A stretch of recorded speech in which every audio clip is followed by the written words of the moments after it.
thank you so much. I'm going to take this off also. Thank you so much to the TEDx team for the invitation and for this great crowd.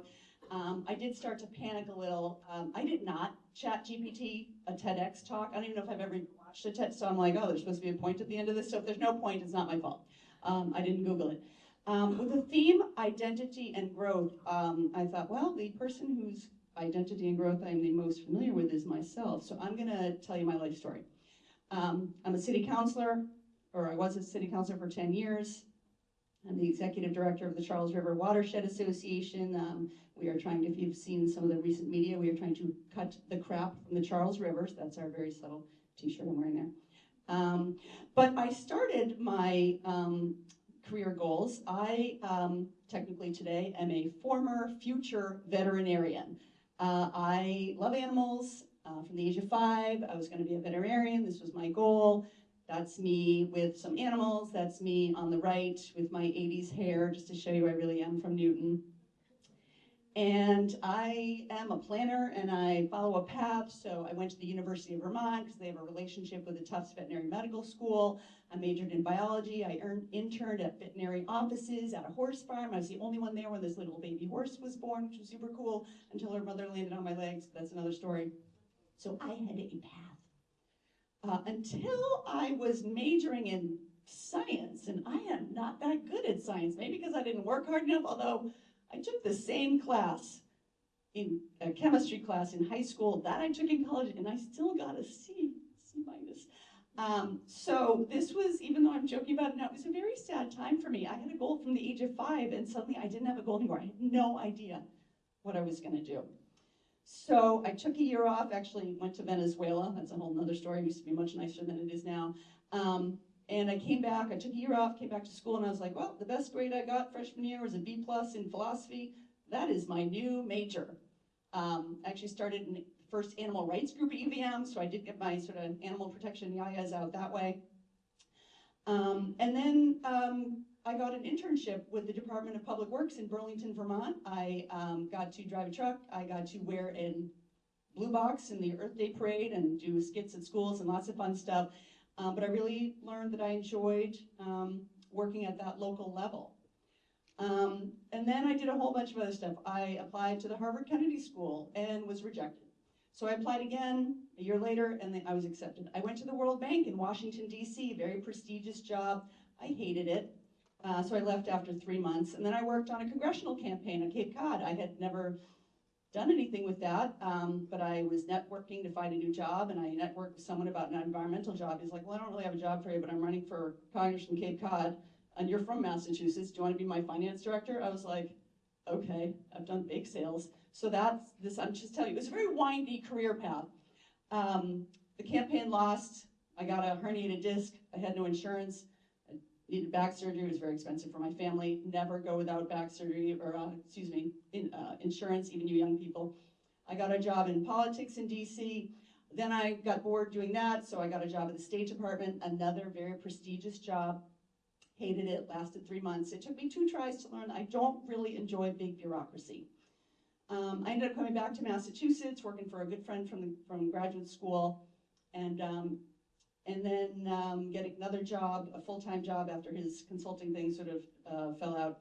That job did not really work out so well, and but I'd been getting very active in my local community here in the schools, and I started a blog about the schools, and I was very eager to see them improved. Anyway, when a seat opened up on the Newton City Council, it was the Board of Aldermen then, I was like, oh, well, why don't I run for this?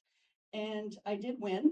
And after that, I ended up needing to get full-time work again and got the job running the Sierra Club Massachusetts chapter. And then from there was recruited to my current job. So my point is, I did not really have a plan, and one thing kind of fell to another, and a lot of negative things happened along the way. I was out of work for quite a lot of this. And let's see. Oh, but I ended up really enjoying what I do, even though it was a very windy path. So you can see there's a lot of themes here where I get to wear costumes in my job. So I'm the person who passed it. There we go. I'm the one on the right. We were campaigning against zombie pipelines. I was the zombie. My friend Erica was the polar bear. As part of the city council gig, I really enjoyed it. I'm not going to disagree with anything Chris said about politics, even at the local level. In terms of what a counselor does, it's the legislative branch of city government. It's constituent services. I was able to, I work in the environmental space, so I was able to bring a lot of environmental causes to the city, which I won't go into, but many things that was seemed very impactful. And now in my day job, I work to protect the Charles River. So sometimes I'm sure this crowd of young people will know that I am not really jumping into the river in my suit. My older board members were like, "Oh, Emily, when did you do that?"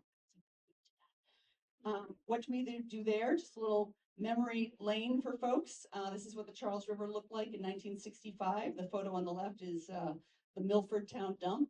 Photo on the right is the Medway Dye Company dumping dye into the river, obviously. The box on the left shows how much sewage was going into the Charles in 1988. And the little boxes on the right show how much sewage is going in there now. Still not zero, still got to finish the job. And we have something we call our Cut the Crap campaign. You might recognize the kid on the right. Anyone recognize that little munchkin? Anyway, he's a classmate of yours. He's a senior at Newton North, his son Wyatt. So that's an active campaign. We're trying to get the sewage out of the Charles River. So, and there's many, many other things that we do to protect the Charles, trying to ban rat poison, protect against flooding, cyanobacteria. And as you are thinking about what identity and path toward growth you all have, I strongly recommend the advocacy space.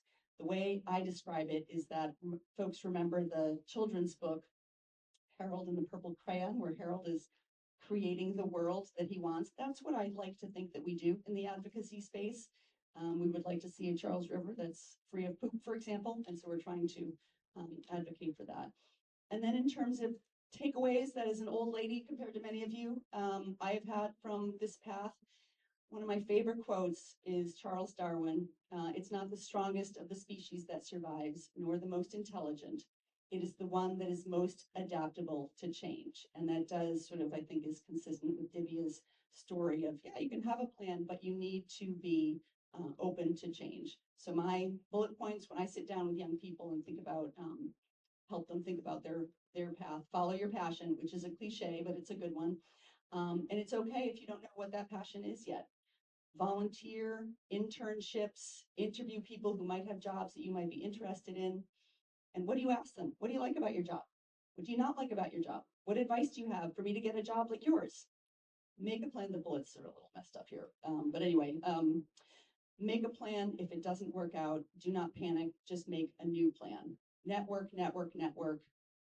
Never stop asking for help or advice, and then always help others when you have a chance to. Do you want?